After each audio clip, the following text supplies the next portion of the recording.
Human rights is, geez, that's a good question. Human rights. Well, that's a tough one. Wow. I don't even know how to give that a definition. I would probably have to do a little bit of homework or something. Any right that I think just as a normal, human, The rights that humans have? Oh, that's a very large debate. Så mange ting. Tú le puedes preguntar a 20 personas y te van a dar 20 diferentes opiniones. Non saprei, una domanda complicatissima. I guess we just take them for granted that they're there, but we don't even consider what they are.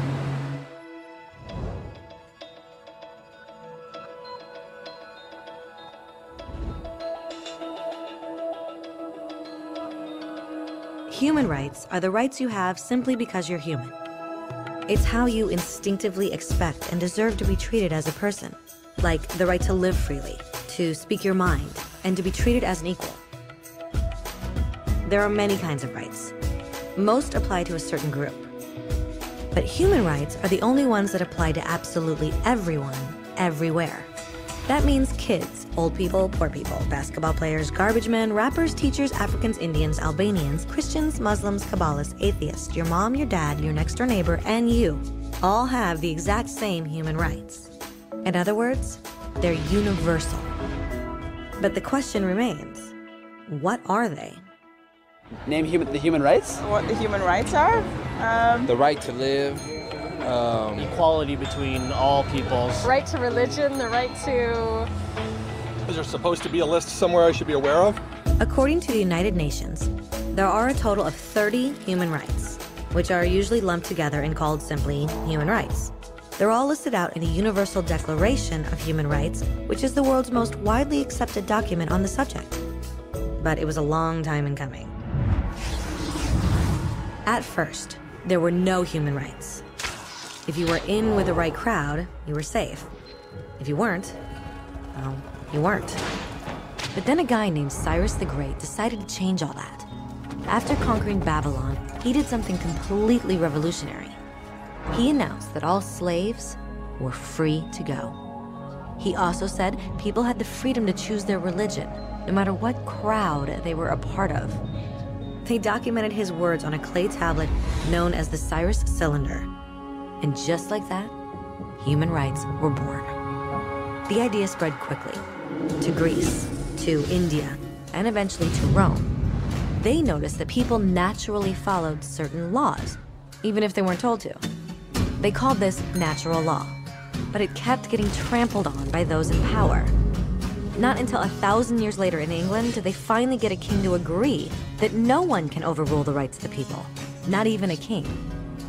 People's rights were finally recognized, and they were now safe from those in power. Kind of. It still took a bunch of British rebels declaring their independence before the king got the point that all men are created equal. Which isn't to say he liked the idea, but he couldn't stop them, and America was born.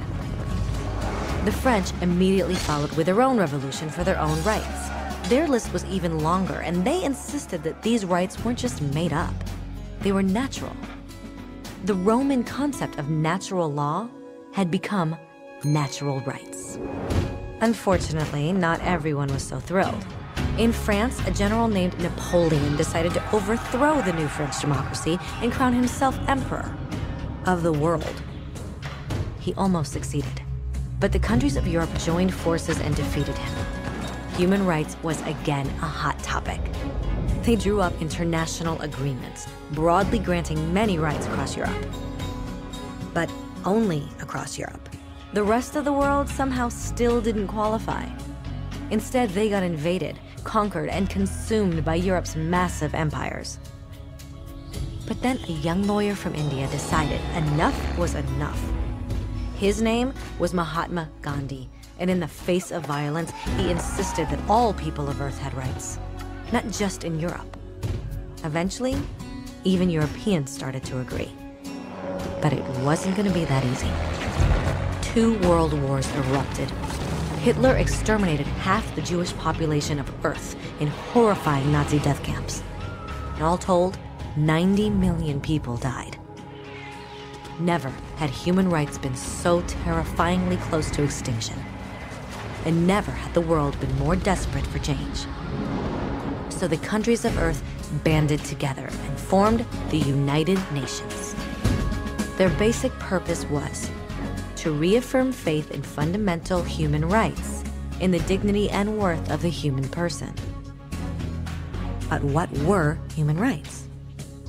Were they the proclamations of Cyrus, the natural laws of Rome, the declarations of France?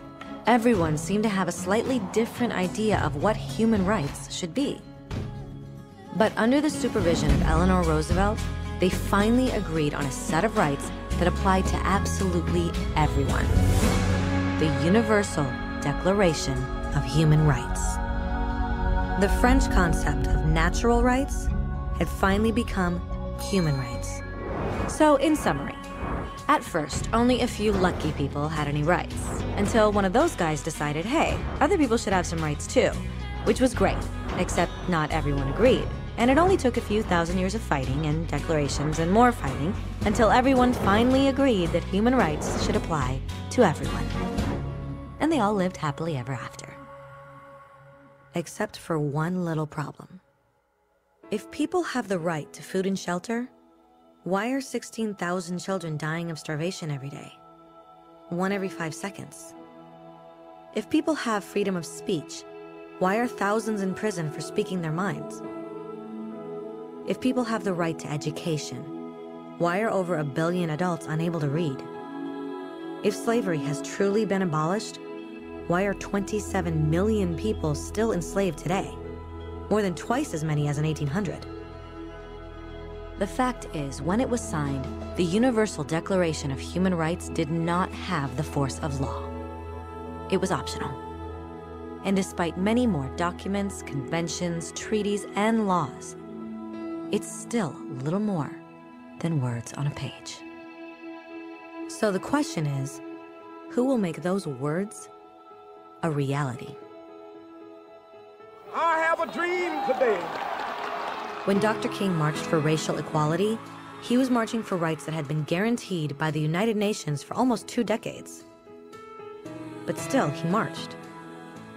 When Nelson Mandela stood up for social justice in the 1990s, his country had already agreed to abolish such discrimination for almost 40 years. But still, he fought. Those who fight today against torture, poverty, and discrimination are not giants or superheroes. They're people.